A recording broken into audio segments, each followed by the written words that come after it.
I think it's safe to say that I've made some small impacts on the object show community by either contributing to other people's projects, making my own, or being there for the hanging of golf ball in my own home country, which, believe it or not, should be counted as history in the OSC. But there are many types of content I have not made, and honestly, I think it's time we change that. If you don't know what the Super Smash Bros. Franchise is, how does it feel to finally wake up from your coma in the Big 25?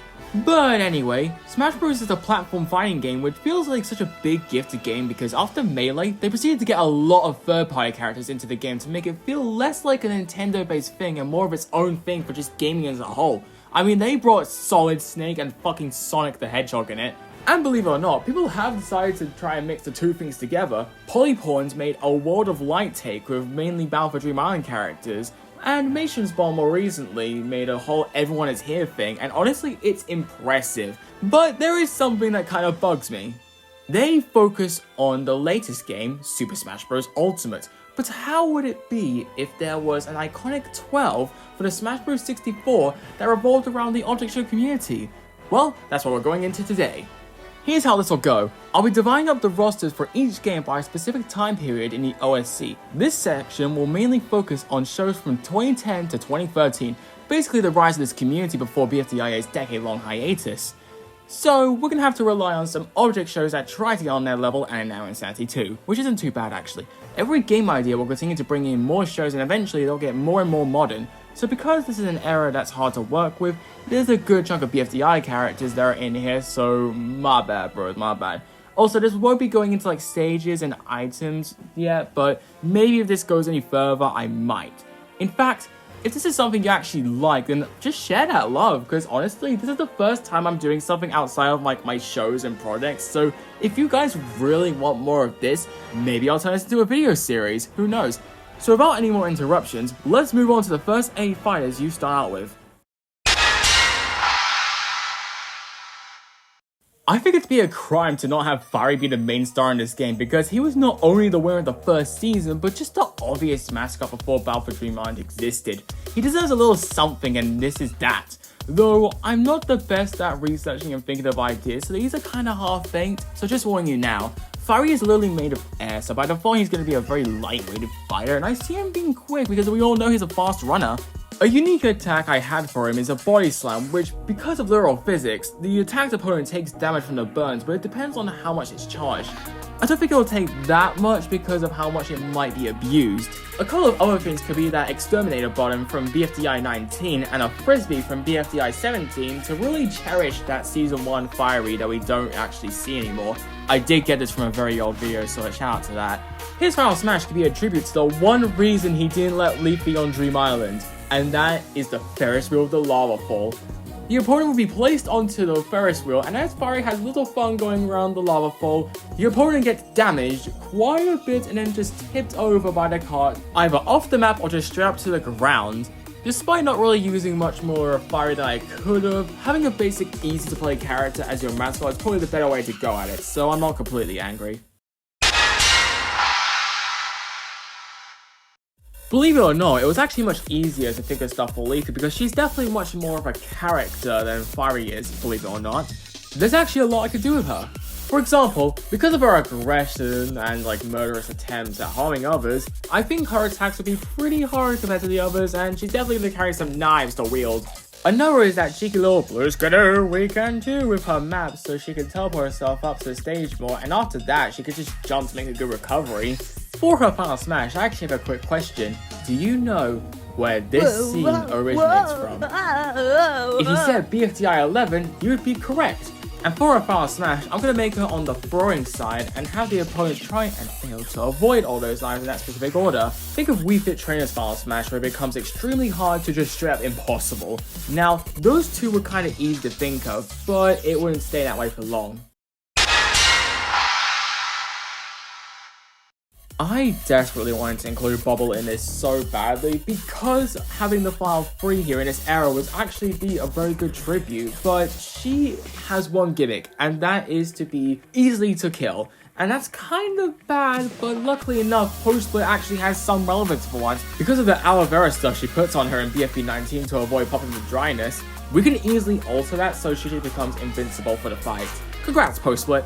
One thing my lovely partner gave me as an idea is the reference to BFDI 5A where she goes on the swings with Pin. I imagine her hitting like opponents with the swing as she just has a little fun on it. It may not have to do much with her character, but honestly, I was desperate, so thank you. Another one I found on the BFDI wiki is where Bubble can expand herself with helium, so I imagine her attack, she inhales it quickly to hit anyone for her body before reverting back to normal quickly afterwards. For a final smash, it's definitely a bit out there, but I'm gonna go with something to the Vote Yo-Yo Cake video, and that's when she pops Blocky in it. I imagine her and opponent go to somewhere with a little table on it, and Bubble has the chance to one-shot that opponent in about 5 to 10 seconds. This is hard to think of, so bear with me here, but at least this next one might be a little bit more interesting. Flower was surprisingly one of the easiest picks for this roster for the most unsurprising reasons. Being a mean character in a cartoon where death means absolutely nothing to the characters, you can expect a lot of violence, and most of that comes from characters like Flower, so her aggressive nature is perfect for a game like this. Aside from the fact that most of her attacks can be pretty heavy, I see her as another speedy type and pretty damn capable of a lot more. It's been made clear that in BFDIA her petals are stupidly heavy, so I imagine her being able to throw them at opponents, but they can also throw them back at her, giving Flower players a reason to pick up the petals afterwards. I think it's good to include something from this season she debatably was a little too much a part of and involves something from her Glitter for Your Face fashion line, so I thought of the idea that she can suffocate people in her vomit repelling sweaters and keep them in so they can take damage. I'm thinking of Warrior's Chomp as a comparison. As a final smash, I think we should take a trip back to the past and place everyone on the balance beam just so she can push everyone up while saying her iconic "Out of my way! I need my space!" during it. I feel like going back to her roots would definitely solidify this character, but I think we should go and branch out a little bit more. It's safe to say that we have far too many BFDI characters already to make this an object show platform fighter. Hell, there's still more on this list, but that's where we get to the other shows. Before going into the second most obvious show, I have reps from 3 other shows that actually have connections with the big 2, starting with Niall Burns' or Zany Leaves' Object Overload with a host rep known as Gamey. I think I needed to do this just from the fact that Niall was part of the Big 4 at the time. Sorry Sam and Object Universe fans, I'm not really giving anything for them, don't really know what to do with them. For some of his moves, we can bring his little challenges that we have into play. Inspired by the World of Light remake by polypawns, he can throw dodgeballs at their opponents, maybe tackle some electricity from the maze in episode 2, have a statue of him fall onto other opponents for episode 3, etc, etc. Another idea is to implement his buttons because one of them summons platforms in the reboot that can make for a good up move of any kind. For his final smash, he pulls out his old brand new contestant cannon to blast the unlucky opponent to Prison Planet. Some of these will definitely be a little bit more basic, so if you have any other ideas for the final smashes or anything, I'd love to hear them. We're going for another old, sort of nostalgic show with some connection to the big 2 with Shieldy from Brawl of the Objects by Anko6, who is actually responsible for the Hey 2 Kick It Steak theme and just overall being a great musician, so go and check out his stuff on Spotify. At first, I really didn't know what I was going to do with such a slow and casual show character, but turns out there's actually a whole lot more to Shieldy than part of my brain blocked. I think an interesting idea for him is when he's facing a projectile that hits him, it'll also bounce back to the opponent's direction, leading to a possible counterattack, which honestly sounds like a good move that sounds interesting, but everyone just fucking hates because it's useless. But that's a guarantee for a slash clone hypothetical. Am I right, lads, or am I right, lads? You are right, lad. I know I'm right, lad. Another thing is something in relation to the episode with the ever-convenient object shopping mall, where he uses the go-kart he still didn't pay for to crash into someone because his ass still doesn't know how to drive. For his final smash, I'm gonna bring his battle monster into it and make it abduct an opponent to fly him off the stage, guaranteed to lose a stock. Sure, let's put a Pokemon in this game too. Now, I won't lie, this one might be the most obscure person on this list. Okay, so who actually knows about Object Mayhem? Guessing most of you don't, but do you know Tune? Yes, the same one recommended in BFDIA and voiced by the recommender who is also fucking Yang Yang with insane favoritism and an evil side thanks to some headphones. Well, this knowledge is useless because I refuse to add him here because he gets way too much attention in the show, so instead I decided to get an obscure one like a Notebook, which honest to god I could have picked anyone else and I probably would have if it wasn't for his alter ego, Super Notebook. He's mainly capable of the basic superhero stuff of being able to fly at intense speeds and save the day even though it's not necessary. Some of his moves include Mario's cape flip essentially because he has one, a little fly punch aerial, and a couple more things involving flight and speed because I'm lazy as hell. Though I'm going to include that one time he blew up a whole house for shits and giggles. His final smash revolves around an opponent being crushed under a rocket and him throwing ribbons like he did at Ice Cream and Camera in that exact same scenario, which did a hell of a lot of lag, and it made me wonder if Ultra Tunes was just doing that just so he could like show Supernovac throwing multiple at a time, but it just got debunked and turned into a bit, so I don't know what was going on there. With that out of the way, let's go to our final character who we start off with, who is actually a little bit more mainstream.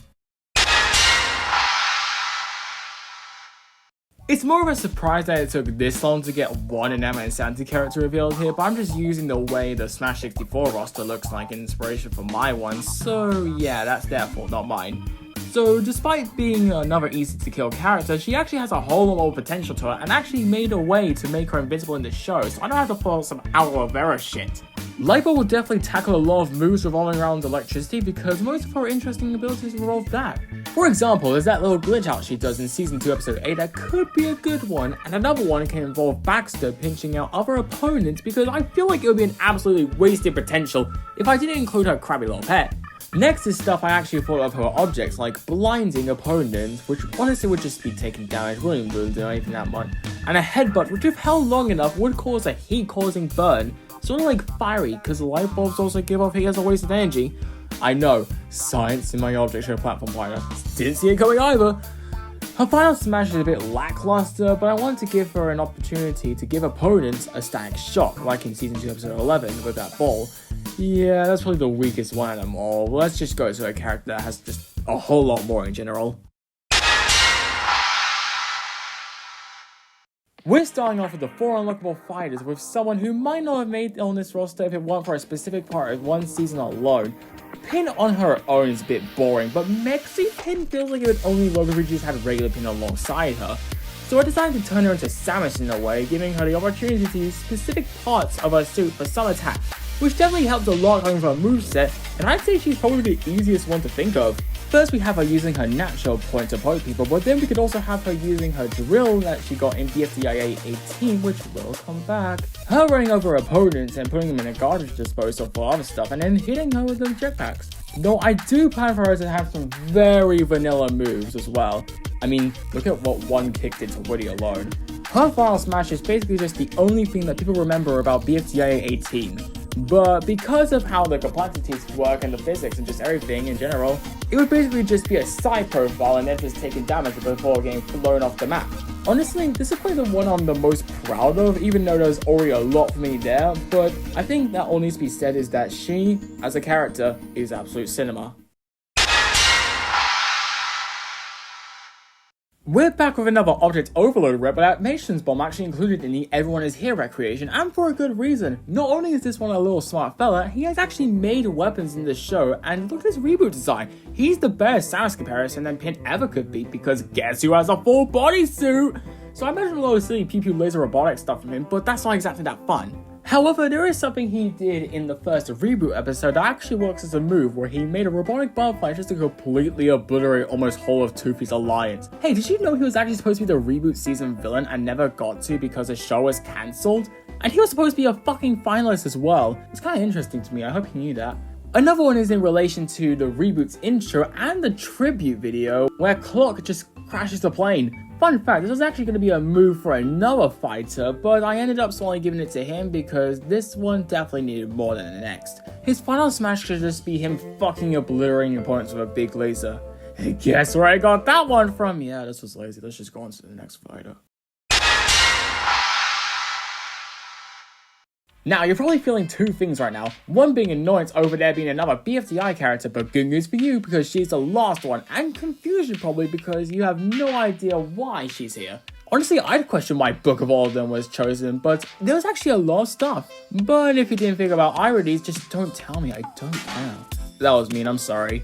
I think one aspect about her in one BFDI episode opened up a lot of move potentials, and that's when she won the prize of sentient pages she used to take advantage of in the same episode. She can use the tennis racket to hit opponents and the shield to deflect stuff, to name a few examples, but that's just not it. She used her pages to also make some paper crafts, so I imagine her using the paper wings from BFDI 18, and obviously there was the idea of a paper plane, but you know why that's scrapped. For her final smash, I'm gonna be evil and trap her in a jawbreaker, causing her to panic and roll around trying to get out. I imagine her being able to jump in it too, and the impacts being quite a lot, so it'll be a little bit harder to avoid than it sounds on paper.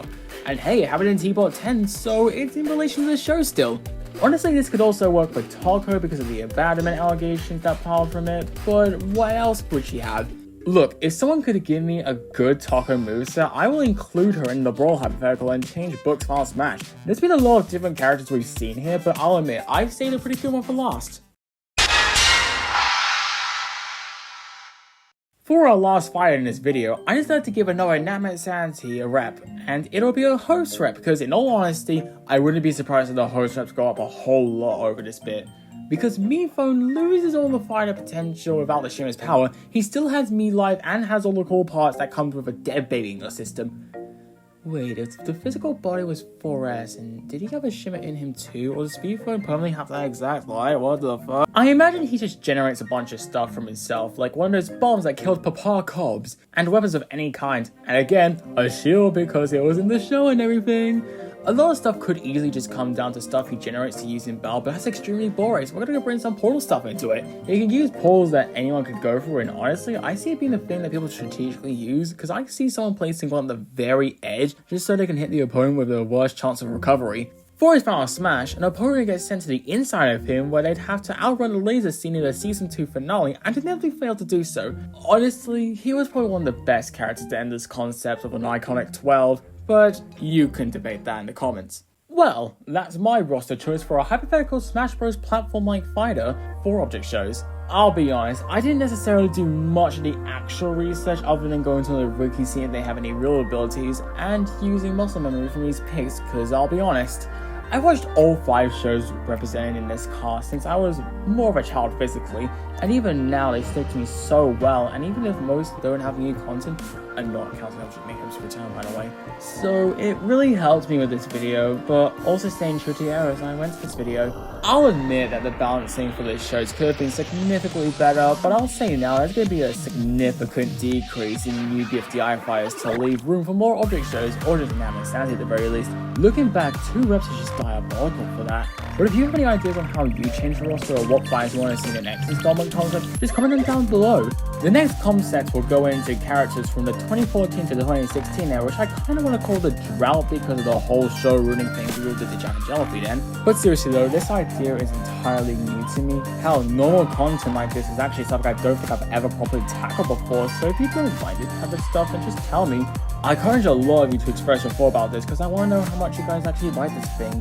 However, I'm not saying like goals because that's stupid and cringe. I just want to end this off by saying thank you so much for watching all the way to the end, because I know most of my shows tend to be pretty short, so I hope I was able to keep you happy until this point. And hey, if you guys really like this video, then maybe I'll make it a video series. Maybe I'll even turn this into a game. Now I'm getting ahead of myself. However, someone did DM me about the idea of making it into an actual game when I first made the roster, so maybe?